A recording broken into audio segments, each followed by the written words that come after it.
Students, आज जो है एक ऐसा टॉपिक डिस्कस करने वाले हैं, जैसे कि आपको बोर्ड पे नज़र आ रहा होगा। ऐसा टॉपिक डिस्कस करने वाले हैं जो आपका 9 क्लास में तो क्या 12th क्लास में भी काम आने वाला है। और केमिस्ट्री की बहुत ही बेसिक चीज़ है।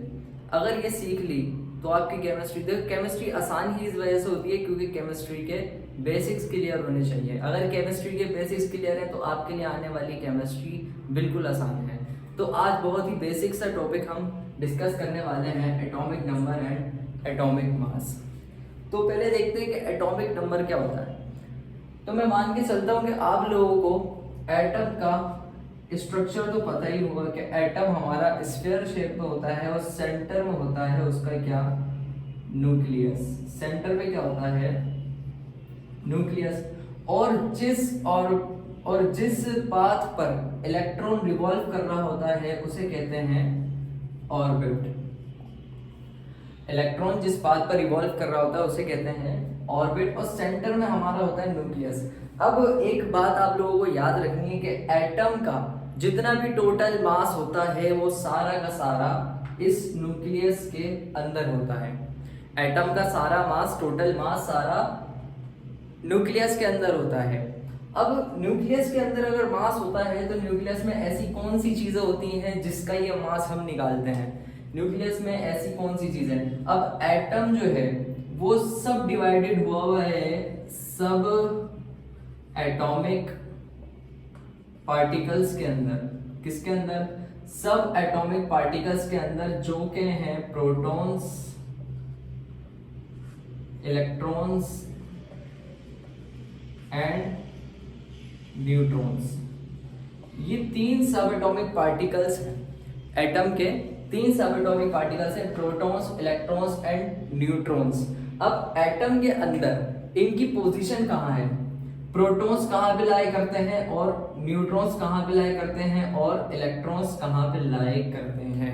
अब हम जानते हैं कि एटम के अंदर जो ये न्यूक्लियस होता है, एटम के अंदर जो ये न्यूक्लियस होता है उसके अंदर लाई करते हैं protons and neutrons. Protons and neutrons इस न्यूक्लियस के अंदर होते हैं और रिवॉल्व कर रहा होता है हमारा क्या, इलेक्ट्रॉन। रिवॉल्व कर रहा होता है हमारा इलेक्ट्रॉन। सही है। अब आगे चलते हैं। अब ये जो नंबर दिए गए हैं अलग अलग एलिमेंट्स को, जो नंबर दिए गए हैं, जैसे कि हाइड्रोजन है, जैसे कि हाइड्रोजन उसका atomic number 1, mass number 1। Helium atomic number 2, mass number 4। Lithium atomic number 3 and mass number 7। अब स्टूडेंट्स मुझे बताएं कि जो लिथियम है इसको 3 नंबर पे ही क्यों रखा है, क्या ये तीसरे नंबर पे डिस्कवर हुआ था? नहीं, ये बात नहीं।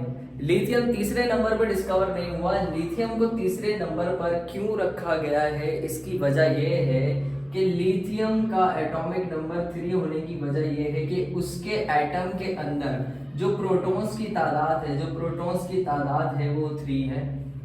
और जब मास निकाला जाता है, ये क्या है, ये है टोटल मास लिथियम का। सही है। 7 जो है वो टोटल मास है लिथियम का। अब मास गिना जाता है जब न्यूक्लियस के अंदर जितने भी पार्टिकल हैं सबको गिन लिया जाए। न्यूक्लियस के अंदर जितने भी पार्टिकल्स हैं उन सबको अगर गिन लिया जाए तो वो होता है टोटल मास के। भाई इस, जैसे मिसाल के तौर पर इस क्लासरूम के अंदर कितने स्टूडेंट्स बैठे हैं, कितने स्टूडेंट बैठे हैं टोटल, मिसाल के तौर पर टोटल स्टूडेंट्स इस क्लासरूम के अंदर 15 स्टूडेंट्स बैठे हैं। 15 में से 7 जो है वो साइंस वाले बैठे हैं और 8 जो है वो आर्ट्स वाले बैठे हैं। सही है।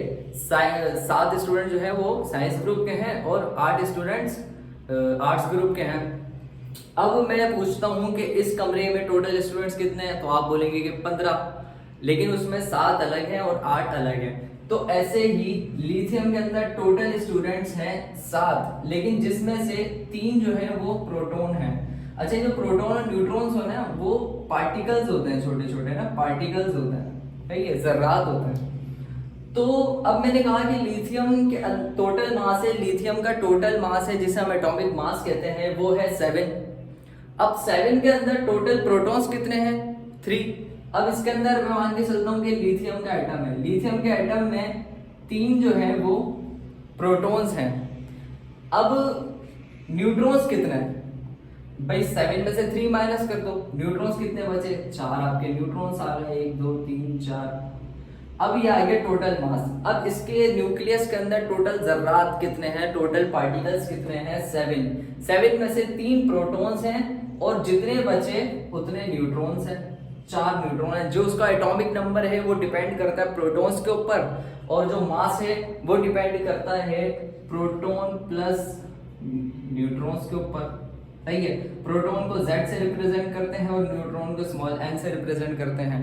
और इनका जो एटॉमिक मास है, एटॉमिक मास जो है वो A से रिप्रेजेंट किया जाता है। तो यहां से ये फॉर्मूला हमारे पास निकल कर आता है कि टोटल मास जो है, जो कि एटॉमिक मास है, वो डिपेंड करता है प्रोटॉन प्लस न्यूट्रॉन्स की तादाद पर, कि इसके अंदर प्रोटॉन्स कितने हैं और इसके अंदर न्यूट्रॉन्स कितने हैं। जब दोनों को प्लस कर दिया जाएगा तो एटॉमिक मास निकल कर आ जाएगा। उम्मीद है कि क्लियर हो गई होगी बात।